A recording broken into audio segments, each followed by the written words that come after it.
The wilderness has a way of healing the soul, or so Linda Matthews hoped.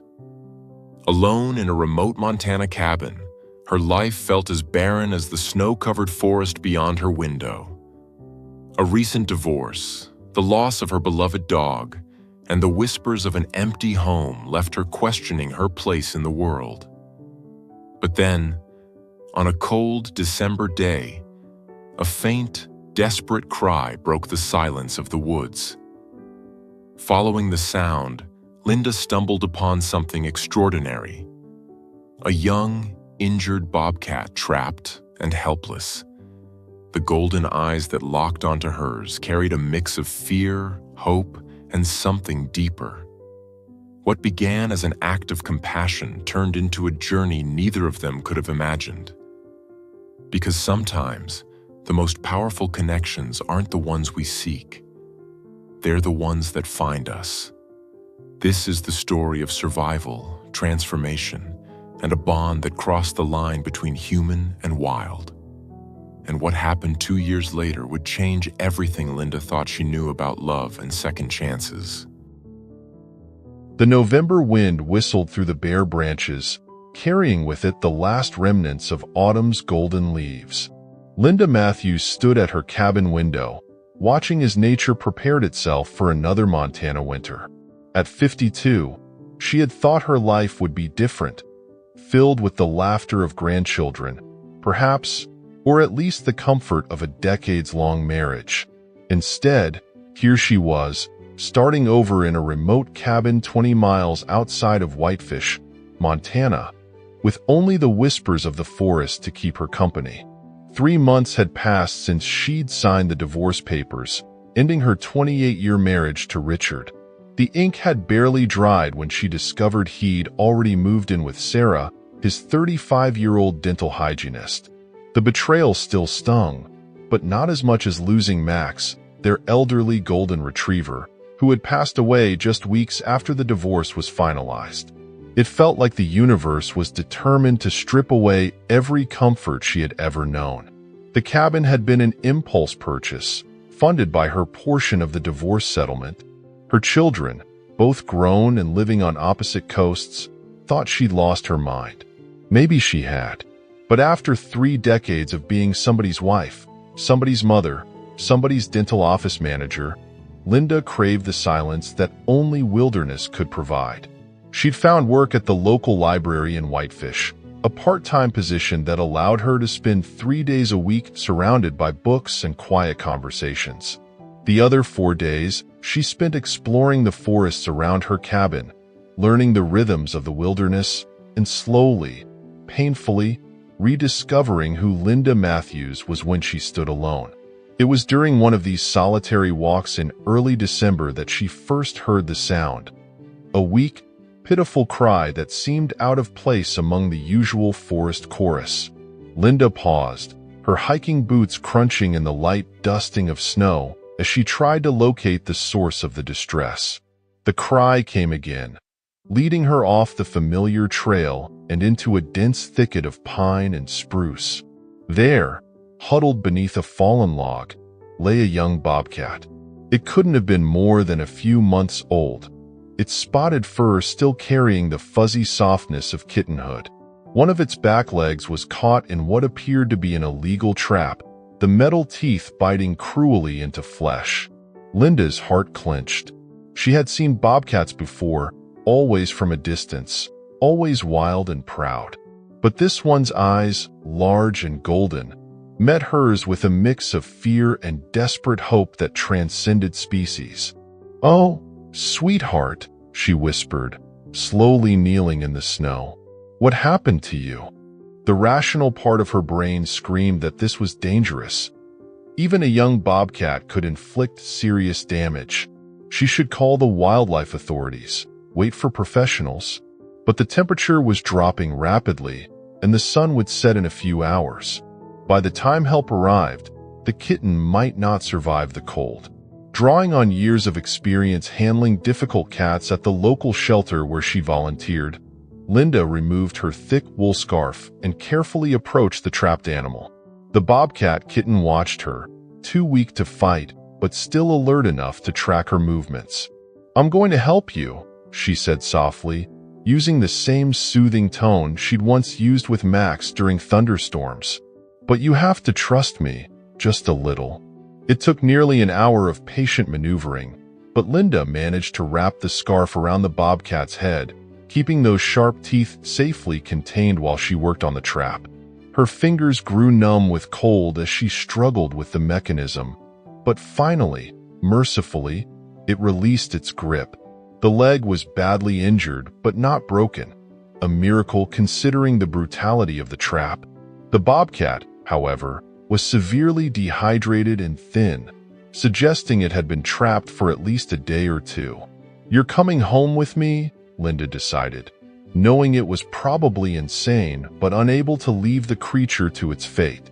She wrapped the kitten carefully in her jacket, creating a secure bundle that protected both of them. The bobcat, whether from exhaustion or some innate understanding of her intentions, remained surprisingly calm during the 40-minute trek back to her cabin.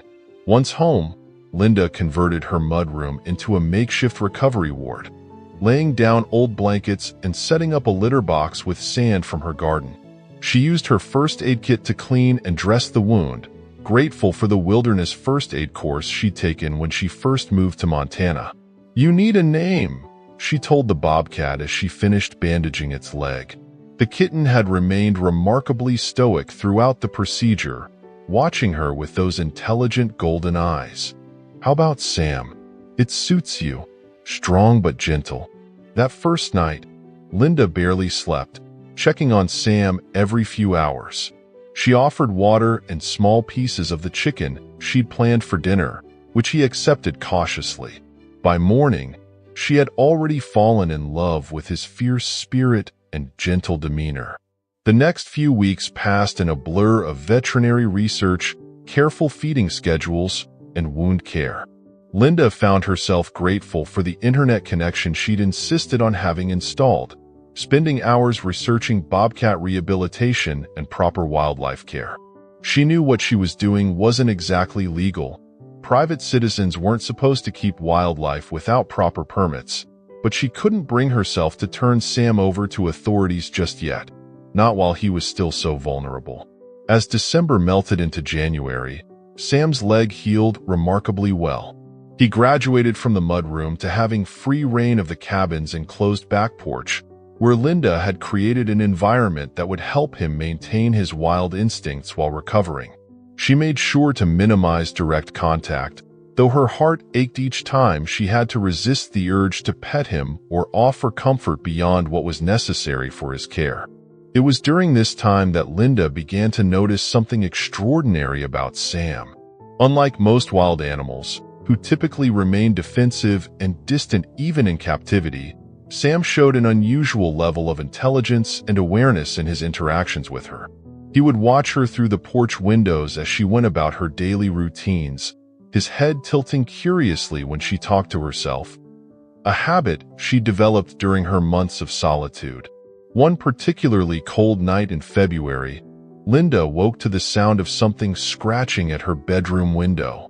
She found Sam perched on the outside sill, seemingly seeking shelter from the brutal mountain storm that had blown in. Against her better judgment, but unable to resist those pleading eyes, she let him in. That night became a turning point in their relationship. Sam curled up on the rug near her bed, not quite tame but no longer entirely wild, existing in some impossible space between. Linda lay awake for hours, watching the rise and fall of his spotted flanks, wondering if this was what second chances looked like. Messy and complicated and nothing like you'd expected. As winter began to loosen its grip on the mountains, Linda knew she had to face the reality of Sam's situation. He was growing stronger every day, his injured leg now barely showing a limp. More importantly, he was showing signs of his wild nature. Stalking birds through the porch windows, practicing his pouncing skills on falling snowflakes, displaying the natural behaviors that would be crucial to his survival. It was during one of her library shifts that Linda overheard a conversation that would change everything. Two regular patrons were discussing a new wildlife rehabilitation center that had opened just outside of Kalispell, about an hour's drive away. The center specialized in preparing captured or injured wild animals for release back into their natural habitats. That evening, Linda sat on her porch, watching Sam practice his hunting skills on a pile of leaves blown in by the wind. Tears rolled down her cheeks as she made the call to the wildlife center. It was time.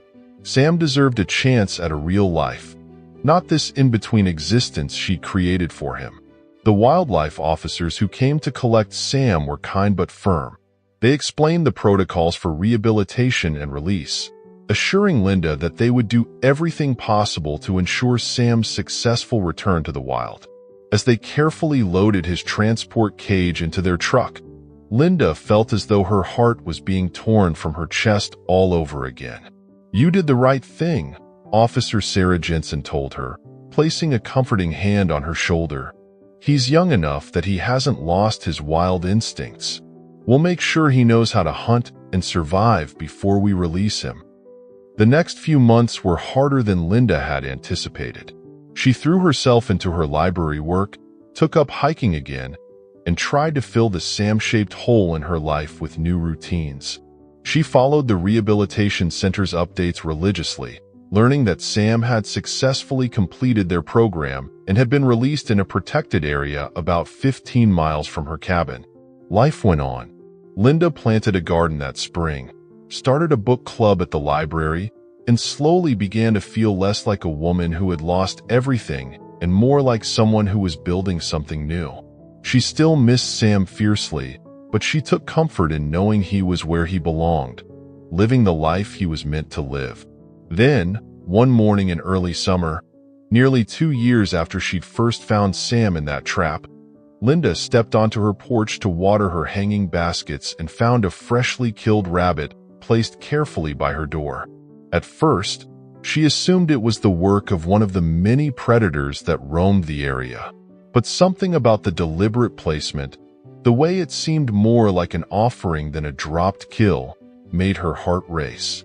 She began paying more attention to the sounds around her cabin, especially in the early morning and late evening hours. Sometimes she would catch a glimpse of movement in the underbrush, or hear the distinct sound of large paws on her porch when she was inside. Then the gifts began appearing regularly: rabbits, squirrels, even the occasional grouse, always placed in the same spot by her door. One dawn in late August, Linda woke early to watch the sunrise from her porch, a habit she developed during her months with Sam. As the first rays of light painted the mountains gold, she saw him, larger now, more muscular, but with the same intelligent golden eyes she remembered. Sam sat at the edge of her clearing, watching her with that familiar head tilt. "Hello, old friend," she whispered, her voice thick with emotion. Sam didn't approach, maintaining a respectful distance that spoke of his restored wild nature. But he didn't run either. Instead, he settled into a comfortable position, his tail wrapped around his paws, and they watched the sunrise together. From that day forward, Sam became a regular but distant presence in Linda's life. He would appear every few weeks, sometimes leaving gifts, sometimes simply watching from the forest's edge. He never tried to return to his semi-tame state, and Linda never attempted to recapture the closeness they'd once shared. Instead, their relationship evolved into something perhaps more meaningful, a connection between two beings who had helped each other heal and now shared a mutual respect and understanding.